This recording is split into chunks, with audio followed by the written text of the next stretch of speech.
Bismillahirrahmanirrahim. Assalamualaikum warahmatullahi wabarakatuh. Baik, perkenalkan nama saya Kurniawan, NIM 20600119030, kelas Pendidikan Fisika B. Baik teman-teman, pada kesempatan kali ini saya akan menjelaskan tentang penelitian eksperimen yang berfokus pada jenis-jenis penelitian eksperimen itu sendiri. Sebelum kita lanjut ke pembahasan selanjutnya, saya akan sedikit menjelaskan tentang apa sih itu penelitian eksperimen. Penelitian eksperimen itu sendiri adalah penelitian yang dilakukan untuk mengetahui akibat yang ditimbulkan dari suatu perlakuan yang diberikan secara sengaja oleh peneliti. Jadi penelitian eksperimen itu sendiri dalam pendidikan adalah kegiatan penelitian yang bertujuan untuk menilai pengaruh suatu perlakuan atau tindakan.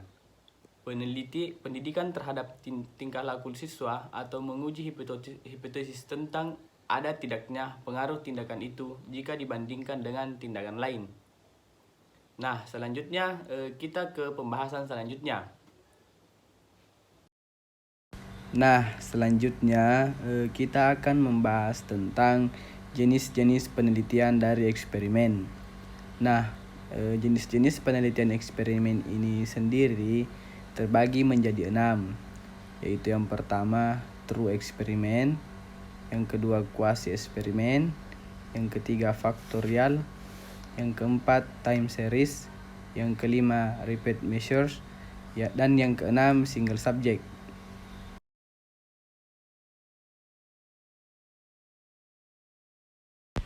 Selanjutnya kita memasuki ke jenis-jenis penelitian eksperimen.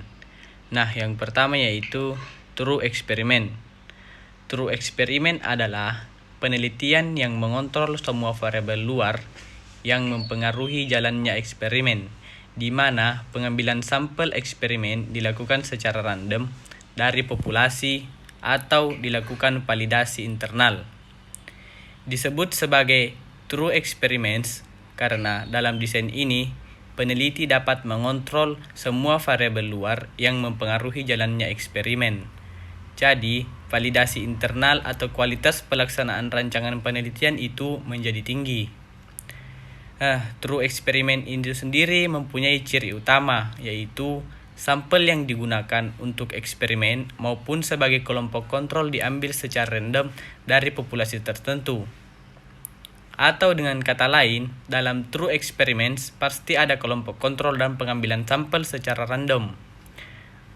Selanjutnya, jenis penelitian yang termasuk dalam true experiments adalah pre-test, post-test, control group design, post-test only, control group design, extensions of true experimental design, multi-group design, randomized block design, Latin square design, dan factorial design.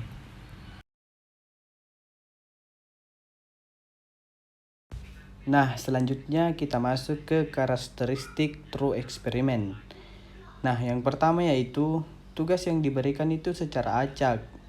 Kemudian jumlah kelompok atau individu yang dibandingkan itu berjumlah 2 atau lebih.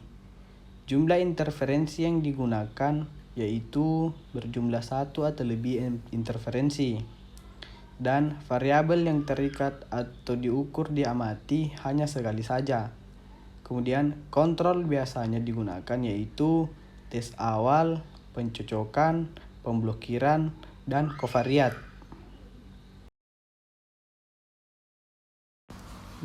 Selanjutnya yang kedua yaitu quasi eksperimen.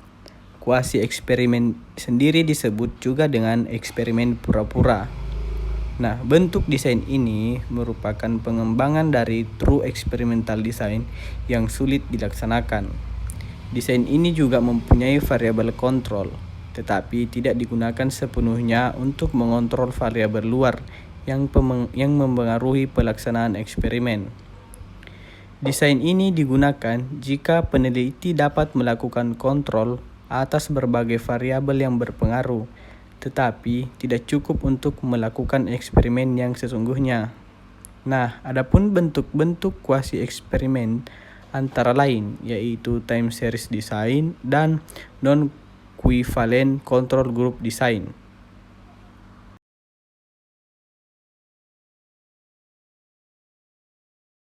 Nah, selanjutnya kita masuk ke karakteristik kuasi eksperimen.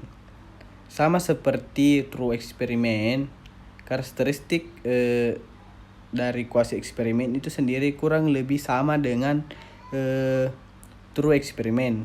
Hanya saja yang membedakan di sini yaitu tugas acaknya. Tugas acak yang diberikan pada true eksperimen itu diberikan secara acak, sedangkan pada kuasi eksperimen itu tidak diberikan secara acak.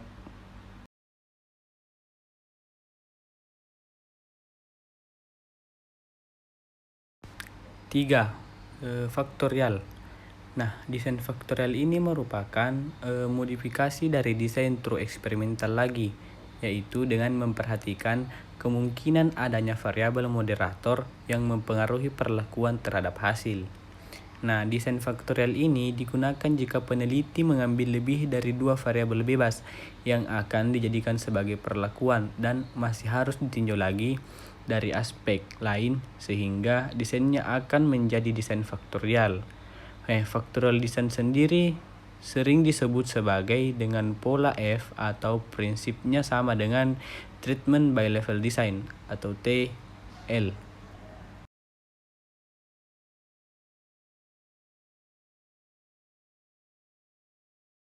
Kita masuk ke karakteristik faktorial. Tugas acak yang dapat digunakan di sini itu dapat dilakukan secara acak dan dapat pula dilakukan tidak. Kemudian jumlah kelompok atau individu yang dibandingkan yaitu 2 atau lebih kelompok. Nah, jumlah interferensi yang digunakan yaitu 2 atau lebih interferensi. Dan hanya satu kali dilakukan pengukuran variabel terikat. Kemudian kontrol itu biasanya digunakan pretest, pencocokan, pemblokiran, dan kovariat.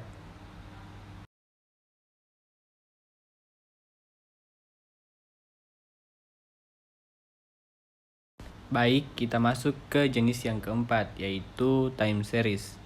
Time series ini adalah jenis eksperimen pada satu kelompok selama kurun waktu tertentu yang terdiri atas pengukuran pretest dan pasca tes yang dilakukan penelitian.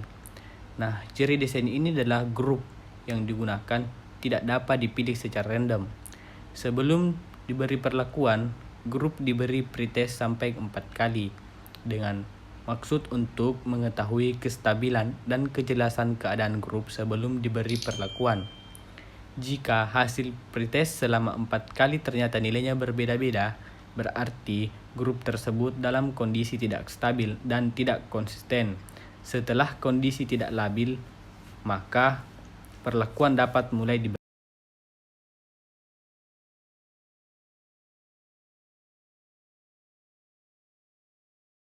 Nah, kemudian karakteristik dari time series sendiri itu yaitu tugas yang diberikan itu tidak secara acak. Jumlah kelompok atau individu yang dibandingkan yaitu satu grup. Kemudian jumlah interferensi yang digunakan yaitu satu atau lebih interferensi. Kemudian berapa kali variabel terikat diukur yaitu setelah setiap interferensi. Kemudian kontrol yang biasa digunakan dalam time series ini yaitu grup menjadi kontrolnya sendiri.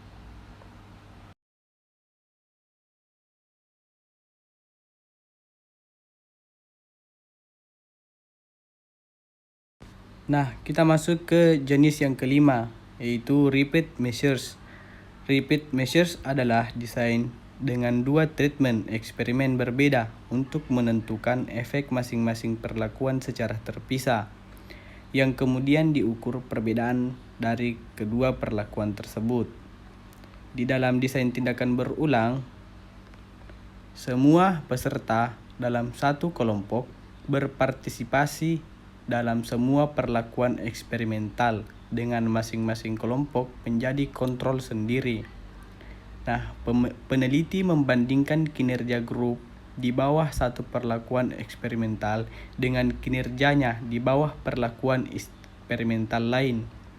Setelah peneliti memilih peserta, selanjutnya peneliti akan memutuskan perlakuan eksperimental yang berbeda untuk menentukan efek masing-masing pada satu atau lebih hasil.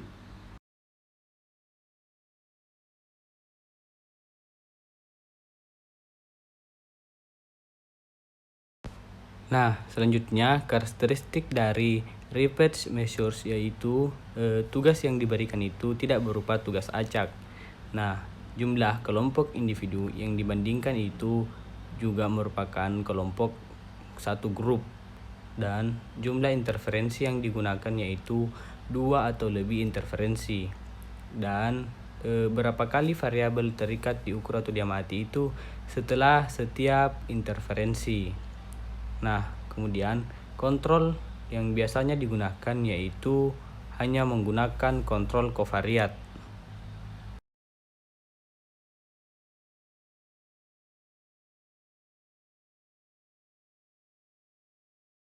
Nah, selanjutnya kita masuk ke jenis yang terakhir, yaitu single subject.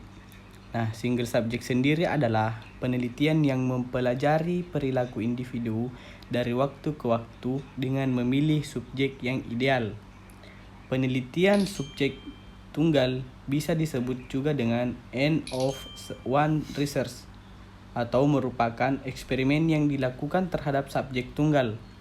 Di dalam eksperimen ini, subjek atau partisipannya bersifat tunggal, bisa 1, 2 orang atau lebih. Nah, hasil eksperimennya nanti itu hasil eksperimen single subjek yang disajikan dan dianalisis berdasarkan subjek secara individual.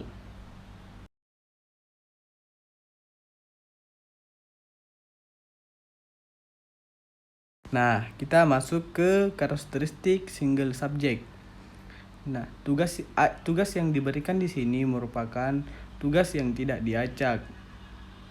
Dan jumlah kelompok atau individu yang dibandingkan yaitu satu individu belajar pada satu waktu. Dan jumlah interferensi yang digunakan bisa menggunakan satu atau lebih interferensi. Nah, berapa kali variabel terikat diukur atau diamati itu bisa menjadi beberapa poin. Nah, kontrol yang biasanya digunakan yaitu individu menjadi kendali mereka sendiri. Baik, itulah tadi penjelasan dari pengertian karakteristik dan jenis-jenis dari penelitian eksperimen. Mungkin apabila ada kekurangan dari penjelasan saya tadi, mohon dimaafkan karena saya juga termasuk manusia biasa. Akhir kata, wallahu muwaffiq ila aqwamit thariq. Assalamualaikum warahmatullahi wabarakatuh.